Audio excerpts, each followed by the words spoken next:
देश में हर चीज को लेकर लोगों की अलग अलग धारणाएं हैं, लेकिन जब धारणाएं गलत होती हैं तो इससे लोगों के साथ साथ समाज और देश का भी नुकसान होता है। गलत धारणाओं को मिथ भी कहा जाता है। मैंने अपने कई वीडियोस में अलग अलग गलत धारणाओं के बारे में बात की है। उन वीडियोस में मैंने बताया है कि किस तरह महिलाओं को लेकर लोगों के मन में गलत धारणाएं हैं, पुरुषों के बारे में कई गलत धारणाएं हैं, पत्रकारों और पुलिस को लेकर भी लोगों ने कैसी कैसी धारणाएं बना रखी हैं। उन वीडियोस के अंदर मैंने ये बताने की कोशिश भी की है कि इन धारणाओं से हमारे समाज को क्या नुकसान होता है। आप उन वीडियोस को हमारे चैनल डिटेक्टिव गुरु पर जाकर देख सकते हैं।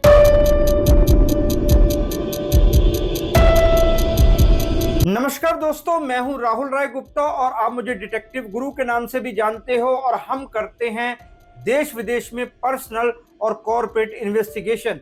आज हम बात करने वाले हैं हमारे समाज में वकीलों के बारे में, लोगों की 7 गलत धारणाओं की। डिटेक्टिव होने के नाते मेरा कानून से, देश की अदालतों से और जाने माने वकीलों से वास्ता पड़ता रहता है और कई केसों में हम साथ मिलकर भी काम करते हैं और अपने क्लाइंट को न्याय दिलाने में वकीलों और कानून की मदद भी करते हैं, अदालत का सच से सामना करवाकर।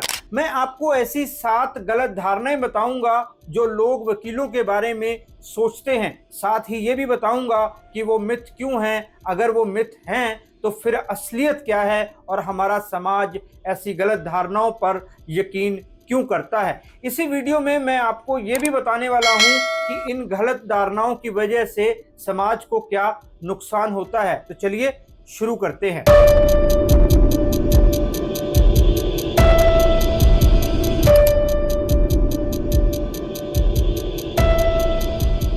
कई लोग समझते हैं कि वकील हमेशा डिफेंस के लिए ही होते हैं, वो हमेशा लोगों का बचाव ही करते हैं, मतलब वो डिफेंस लॉयर ही होते हैं। ऐसे वकील जो आरोपी के लिए लड़ते हैं, उसको बेगुनाह साबित करने के लिए अदालत में बहस करते हैं, वो जज के सामने सबूत पेश करते हैं, तर्क देते हैं या फिर कोर्ट को ये बताते हैं कि दूसरे पक्ष ने एनफ सबूत पेश नहीं किए हैं, इसलिए उनका क्लाइंट बेगुनाह है। लेकिन हर वकील डिफेंस लॉयर होता है एक मिथ है, क्योंकि वकील दोनों पक्षों का होता है। प्रोसिक्यूशन लॉयर दूसरे पक्ष के लिए लड़ता है, वो कोर्ट में साबित करने की कोशिश करता है कि आरोपी ने गुनाह किया है, उसके लिए वो अदालत में सबूत पेश करता है। इस वकील को पब्लिक प्रोसिक्यूटर कहा जाता है। ये आमतौर पर सरकारी वकील होता है। अगर किसी के पास अपना वकील करने के पैसे नहीं होते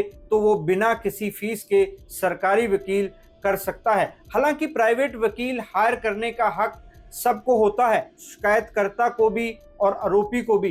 कई वकील डिफेंस के केस लड़ते हैं, वो इसमें एक्सपर्ट भी होते हैं।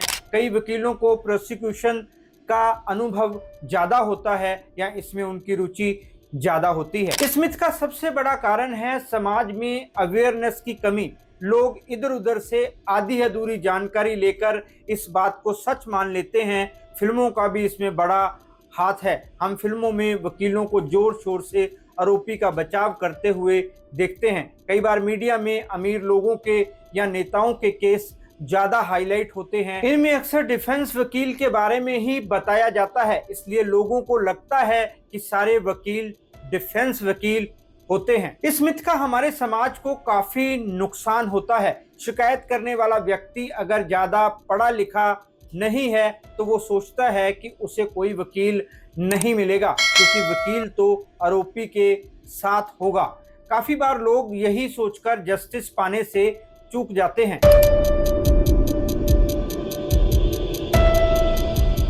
लोगों को लगता है कि जो भी वकील है उसके पास बहुत सारे पैसे हैं। मतलब दूसरा मिथ ये है कि लोग सोचते हैं कि हर वकील अमीर होता है, लेकिन ये सच नहीं है। वकालत की डिग्री लेते ही कोई वकील अमीर नहीं बन जाता। इसके लिए उसे काफ़ी मेहनत करनी पड़ती है। पहले कम पैसों में केस मिलते हैं, शुरू में उनको किसी बड़े वकील के अंडर काम करना पड़ता है, फिर उसे अपना नेटवर्क बनाना पड़ता है।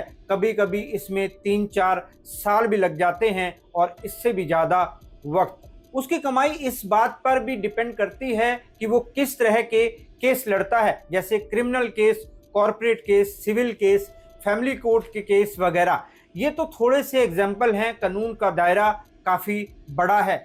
जूनियर वकीलों की सिचुएशन बहुत ज़्यादा अच्छी नहीं होती। शुरू में एक्सपीरियंस पाने के लिए उनको फ्री में भी काम करना पड़ता है, सैलरी मिलती भी है तो बहुत कम, इससे उनका गुजारा तक नहीं होता। वकीलों की इनकम इस बात पर भी डिपेंड करती है कि वो कौन सी कोर्ट के वकील हैं, जैसे lower court, district court, high court, supreme court, consumer court वगैरह। मतलब वकील की फीस कोर्ट केस पर डिपेंड करती है। हर केस के लिए फीस अलग अलग हो सकती है। जरूरी नहीं कि एक तरह के 2 केसों की फीस भी एक जैसी हो। कई बार वकील फ्रीलांस के तौर पे भी काम करते हैं, मतलब वो किसी का भी केस ले सकते हैं। जिस फील्ड में वो एक्सपर्ट हैं उसके लिए कोई भी व्यक्ति उनको हायर कर सकता है। जैसे जैसे उनका एक्सपीरियंस बढ़ता है उनकी इनकम में भी इजाफा होता है, क्योंकि उनके पास ज़्यादा केस आने लगते हैं। कई बार उनका काम रेफरेंस से भी चलता है, जैसे किसी ने उनको हायर किया, उन्होंने उसके लिए अच्छा काम किया तो वो इंसान उनको रिकमेंड कर देता है। धीरे धीरे उनका नेटवर्क बढ़ता रहता है और इनकम भी। जब वकील अपने फील्ड में एक्सपर्ट हो जाते हैं तो भी उनकी इनकम बढ़ जाती है। उनको हाई प्रोफाइल क्लाइंट मिलने लगते हैं जो हाई फीस पे कर देते हैं। जितना ज़्यादा काम होता है उतना ज़्यादा उनका नाम होने लगता है। नाम हो जाता है तो वो एक ब्रांड बन जाते हैं, अपनी फर्म खोल लेते हैं। कई वकील कॉरपोरेट कंपनियों के लिए काम करते हैं। बड़ी बड़ी कंपनियां अपना वकील रखती हैं ताकि कोई भी लीगल मैटर होने पर वो तुरंत उनको हेल्प कर सके। वकील जितना ज़्यादा एक्सपर्ट होगा उतनी ज़्यादा उसकी सैलरी होगी। कई बार कंपनियां खुद अच्छे वकीलों से कांटेक्ट करती हैं। अब हम बात करते हैं कि ये मिथ क्यों है कि हर वकील अमीर होता है। ऐसा इसलिए है क्योंकि फिल्मों में वकीलों को अमीर दिखाया जाता है। आजकल की फिल्में और सीरीज काफ़ी हद तक सच्चाई दिखाती हैं, लेकिन पुरानी फिल्मों में वकीलों को ऐसे दिखाया जाता था कि कोई आम आदमी उनसे कांटेक्ट तक नहीं कर पाता। महंगी गाड़ियां, सूट बूट, बड़े घर, ये वकील की पहचान होते थे, इसलिए लोगों को लगता है कि वकील बहुत ज़्यादा पैसे कमाता है। हमारे समाज को इसका नुकसान ये होता है कि वकीलों की परेशानियों को इग्नोर कर दिया जाता है। लोग समझते ही नहीं कि उनकी भी मुश्किलें हैं। ना तो वकीलों की मेहनत को इम्पोर्टेंस मिलती है और ना ही उनके स्ट्रगल को समझा जाता है। इससे वकीलों की इमेज भी खराब होती है। आर्थिक रूप से तंग वर्ग उनको लूटने वाला और लालची समझता है। इससे समाज में वकीलों को रिस्पेक्ट नहीं मिलती। वकीलों के घर वालों को भी उनसे बहुत ज़्यादा उम्मीदें होती हैं। उनके घर वाले और बच्चे समझते हैं कि वो लाखों कमाते हैं, लेकिन ऐसा ज़रूरी नहीं होता। जैसा कि मैंने शुरू में बताया, उनकी इनकम कई बातों पर डिपेंड करती है। पर्सनल तौर पर इस मिथ का यही नुकसान होता है कि बच्चे उनकी परेशानियां समझ नहीं पाते। उनको लगता है कि उनके पापा का फेलियर है कि वो पैसे वाले नहीं हैं, शायद उनमें कुछ कमी है, वरना वकील हैं और पैसे से हाथ तंग है। ऐसा कैसे हो सकता है? ऐसी सिचुएशन में कई वकील हमेशा स्ट्रेस में रहते हैं।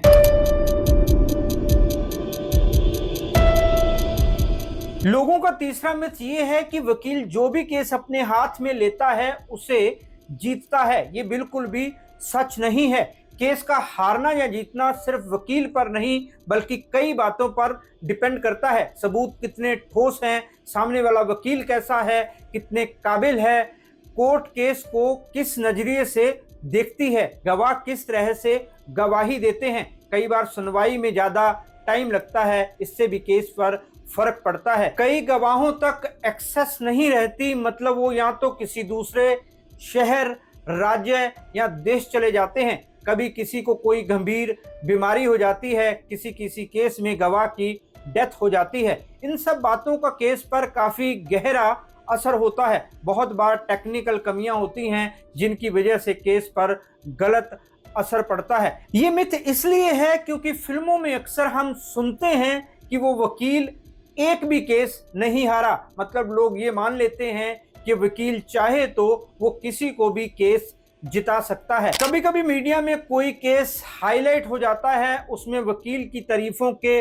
पुल बांधे जाते हैं। ऐसा दिखाया जाता है जैसे सिर्फ वकील की वजह से ही उस केस में जीत मिली है। समाज को इस मिथ का काफी नुकसान होता है। लोग सोचते हैं कि उनका वकील केस जीत ही लेगा, वो इस बात को गारंटी मान लेते हैं। उनको लगता है कि सब कुछ वकील के हाथ में है, लेकिन ऐसा होता नहीं है। वकील की अपनी लिमिटेशंस होती हैं। लोगों की इस गलत धारणा से वकीलों को स्ट्रेस होता है और उनके काम पर भी इसका असर पड़ता है।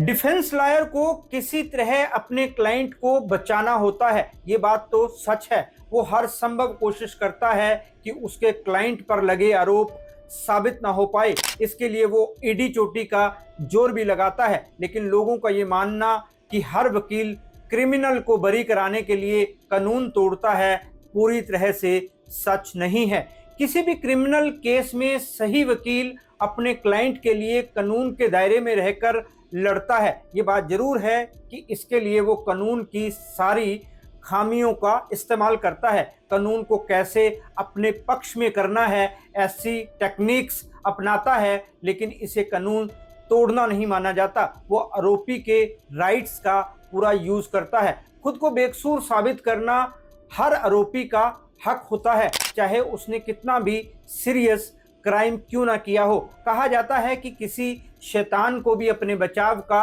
हक है। इस काम में वकील उसकी मदद करता है। आम लोग इसको हथकंडे अपनाना समझ लेते हैं। इस मिथ का समाज को ये नुकसान होता है कि लोग वकीलों से नफरत करने लगते हैं। वो वकीलों को क्रिमिनल्स का हेल्पिंग हैंड समझते हैं। वो कानून पर ट्रस्ट नहीं कर पाते। इसका सबसे बड़ा उदाहरण निर्भया रेप केस में देखने को मिलता है। सब जानते थे कि आरोपी कौन है, लेकिन कानून मीडिया ट्रायल और लोगों के मानने या ना मानने के हिसाब से फैसला नहीं दे सकता। उसे सबूतों की जरूरत होती है और उन सबूतों को सच की कसौटी पर परखा जाता है। और इस काम में कानून की मदद करता है डिफेंस लॉयर, जो उन सबूतों को काटने या झूठा साबित करने की कोशिश करता है। लेकिन अगर सबूतों और गवाहों में दम होता है तो फैसला भी सच्चाई के हक में आता है। जबकि आम लोग उस डिफेंस लॉयर को गलत समझ लेते हैं और उनको लगता है कि ये वकील दोषियों को बचा रहा था, लेकिन वो वकील दरअसल कानून और सच के पक्ष में ही काम कर रहा होता है। क्योंकि ये कहा जाता है कि चाहे कितने ही अपराधी छूट जाएं, मगर किसी बेगुनाह को सजा नहीं होनी चाहिए। कई बार लॉ के स्टूडेंट ये सोचकर कि वकालत का नाम ही धोखा, फरेब और झूठ है, पढ़ाई बीच में छोड़ देते हैं। अपराधी भी समझते हैं कि वो बड़े से बड़ा क्राइम करके बच सकते हैं। वो मोटी रकम खर्च करेंगे तो कोई बड़ा वकील उनको जरूर बचा लेगा। ये मिथ तब सच हो जाता है जब कुछ करप्ट वकील कोर्ट में झूठे गवाह पेश करते हैं, गवाहों को खरीद लेते हैं, फेक डॉक्यूमेंट्स बनवाते हैं, पुलिस को और कोर्ट के स्टाफ को पैसा खिलाते हैं ताकि केस में आरोपी का पक्ष मजबूत हो सके। कई बार वो इसलिए कोर्ट नहीं आते क्योंकि केस को लंबा खींचना होता है, जिससे आरोपी को बेनिफिट मिल सके। ऐसे वकील आगे की तारीख लेते रहते हैं। इसके पीछे उनका एक ही मकसद होता है, केस को कमजोर करना। गवाह थक जाते हैं या कहीं चले जाते हैं, किसी की डेथ हो जाती है, पूरी गवाहियां नहीं होती तो केस कमजोर हो जाता है और इसका फायदा सीधे आरोपी को मिलता है। कई बार वो विक्टिम के गवाहों को भी खरीद लेते हैं। अगर पैसे से बात नहीं बनती तो उनको डराते धमकाते हैं ताकि वो गवाही देने कोर्ट ना पहुंचे, या उनकी कोई कमजोरी ढूंढते हैं, फिर उनको ब्लैकमेल करते हैं, उनको बयान बदलने के लिए मजबूर करते हैं, जिससे विक्टिम का पक्ष बिल्कुल कमजोर हो जाता है। कुछ वकीलों की ऐसी हरकतों की वजह से लोगों की ये गलत धारणा सच साबित हो जाती है। इसका नुकसान सही वकीलों को होता है क्योंकि लोग उनको भी ऐसी नज़रों से ही देखते हैं।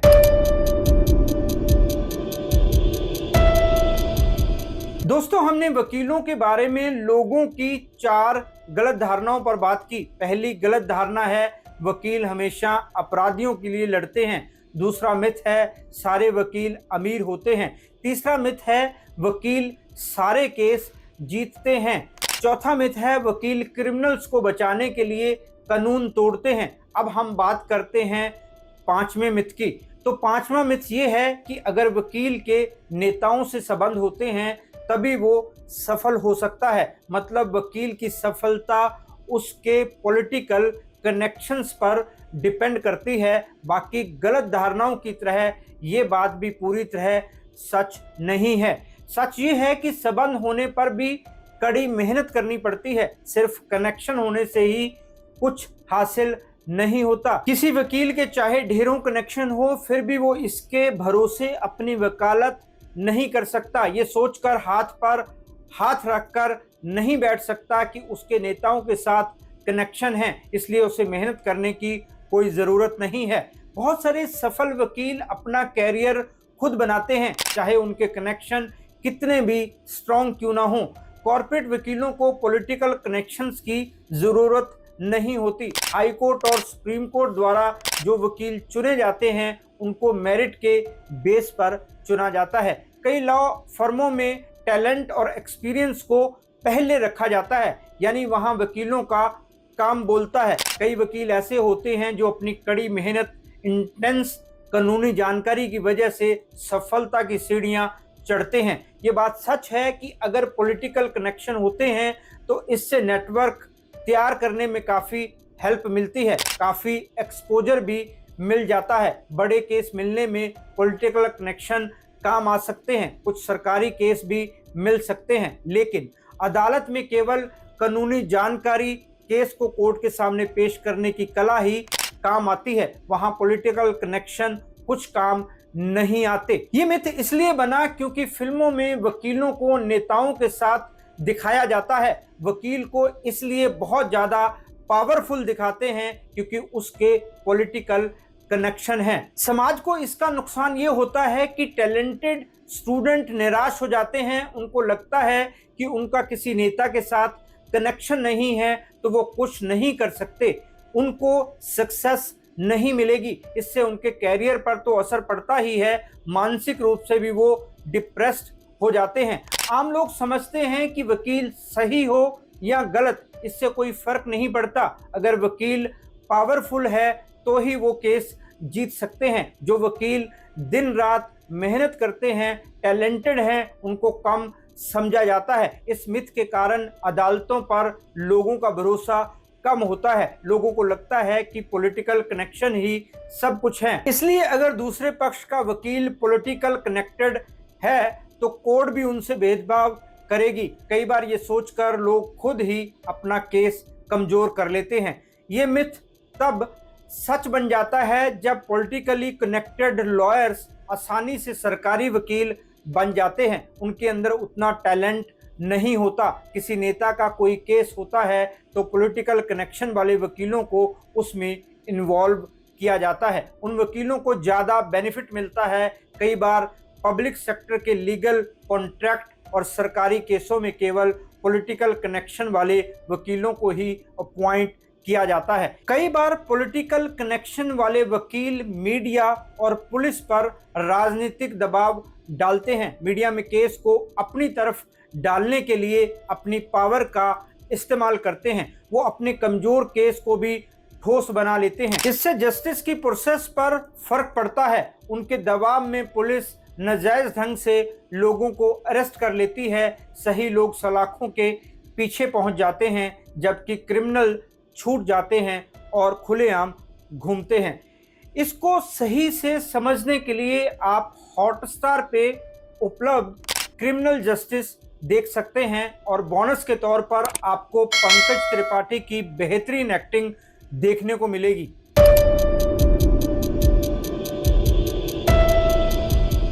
वकीलों के बारे में छठा मिथ ये है कि लोगों को लगता है कि कोई भी वकील किसी भी केस को लड़ सकता है। ये सच नहीं है। वकालत करने के बाद वकील को बार काउंसिल में रजिस्ट्रेशन कराना पड़ता है, उसके बाद वो कोर्ट में प्रैक्टिस कर सकता है। कोर्ट में केस लड़ने के लिए वकील की उस फील्ड में स्पेशलिटी होना जरूरी है। कई तरह के लॉ होते हैं, जैसे criminal law, civil law, property law, contract law, corporate law, tax law, income tax, GST, family law, तलाक, बच्चों की कस्टडी का कानून। सिर्फ डिग्री मिलने से ही वकील हर केस को अपने हाथ में नहीं ले सकता। इस मिथ का ये नुकसान होता है कि लोग किसी भी वकील पर भरोसा कर लेते हैं। कुछ गलत और फर्जी वकील उनके भरोसे का फायदा उठाकर उनको लूट लेते हैं। पैसा लेने के बाद वो गायब हो जाते हैं। लोग उनको फोन करते करते थक जाते हैं, वो वापस नहीं आते। अक्सर लोग रैंडम तरीके से गलत वकील चूज कर लेते हैं। वो कोशिश ही नहीं करते कि वकील की स्पेशलिटी देखकर उसे हायर करें। इससे उनका केस कमजोर हो जाता है और उनको जस्टिस नहीं मिल पाता। फिर वो सारी वकील बरादरी को दोष देने लगते हैं।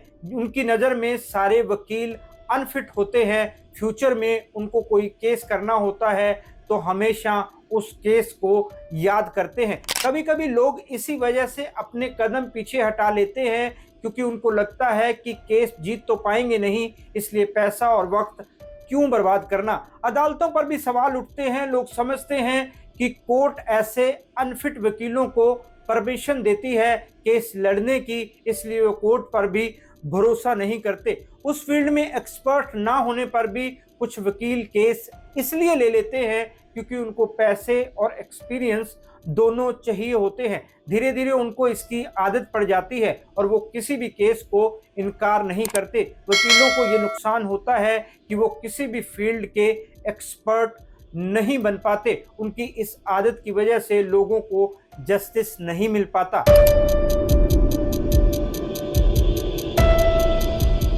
सातवां और अंतिम मिथ ये है कि लोग समझते हैं कि हर वकील धोखा ही देता है, लेकिन ये सच नहीं है। कई वकील पूरी ईमानदारी से अपना केस लड़ते हैं, ईमानदारी से ही अपनी फीस लेते हैं और अपने क्लाइंट के लिए काम करते हैं।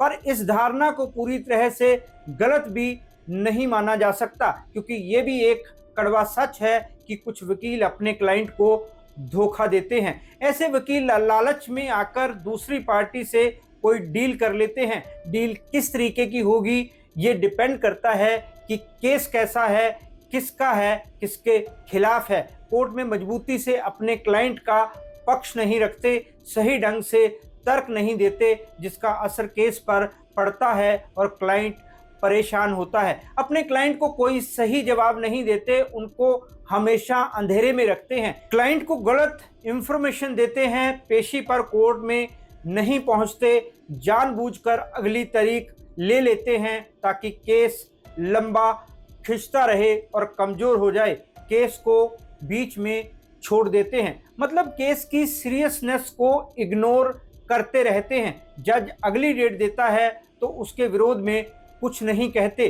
कोर्ट के सामने अपने क्लाइंट की ये बात रखने में फेल हो जाते हैं कि उस केस की सुनवाई जल्द होना क्लाइंट के लिए कितना ज़रूरी है। क्लाइंट क्या सफ़र कर रहा है ये बात कोर्ट को नहीं बताते। उनकी इस लापरवाही का खामियाजा लोगों को भुगतना पड़ता है। वो सालों साल तारीखें भुगतते रहते हैं, वकील को फीस देते रहते हैं, जिससे उनका पैसा, टाइम, एनर्जी सब बर्बाद होता है और वो मानसिक तौर पर परेशान रहते हैं। वकील की लापरवाही के कारण वो केस उनके जी का जंजाल बन जाता है। कुछ वकील अपने क्लाइंट को झूठी तसल्ली देते हैं, उसे कहते हैं कि उनकी कोर्ट में पहचान है इसलिए केस जरूर जीतेंगे, या फिर ये कहते हैं कि उन्होंने सब सेटिंग कर ली है, केस तो वही जीतेंगे। कुछ वकील क्लाइंट को मिली मुआवजे की रकम को भी रख लेते हैं, रकम देने वाले के साथ सेटिंग कर लेते हैं, अपने क्लाइंट को बहाने लगाकर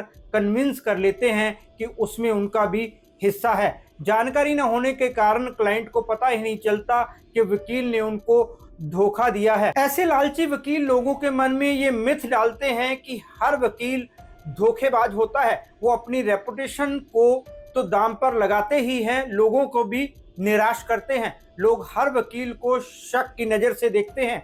ऐसे वकील अपनी ही बिरादरी को नीचा दिखाते हैं। लोगों के मन में वकीलों की लालची छवि बनाते हैं। तो ये थे वो 7 मिथ जो लोगों के मन में हैं वकीलों को लेकर। दोस्तों ये वीडियो ही नहीं, मैं अपना हर वीडियो अपने एक्सपीरियंस, नॉलेज और ढेर सारी रिसर्च के हिसाब से बनाता हूं। मेरे हर वीडियो में बहुत समय और एफर्ट्स लगते हैं जो सिर्फ आप लोगों के फायदे के लिए है, इसलिए वीडियो पूरा देखें। और अगर आप भी किसी कानूनी दांवपेच में फंसे हैं तो यह जानकारी आपके बेहद काम आ सकती है। दोस्तों आपको ये वीडियो कैसा लगा कमेंट करके जरूर बताएं। अगर इस टॉपिक के बारे में आपके कोई पर्सनल एक्सपीरियंस हो तो जरूर शेयर करें। इस टॉपिक के अलावा भी आपके कोई सवाल हैं तो वो भी पूछ सकते हैं। इस वीडियो को अपने दोस्तों, रिश्तेदारों के साथ शेयर करना ना भूलें ताकि ज़्यादा से ज़्यादा लोगों को ये जानकारी मिल सके। और हाँ, हमारे चैनल को सब्सक्राइब जरूर करें ताकि ऐसे इंफॉर्मेटिव वीडियो आपको मिलते रहें। फिर मिलते हैं जानकारी से भरपूर एक और वीडियो में। तब तक के लिए अपना और अपनों का ख्याल रखें, खुश रहें, मस्त रहें। जय हिंद। डिटेक्टिव गुरु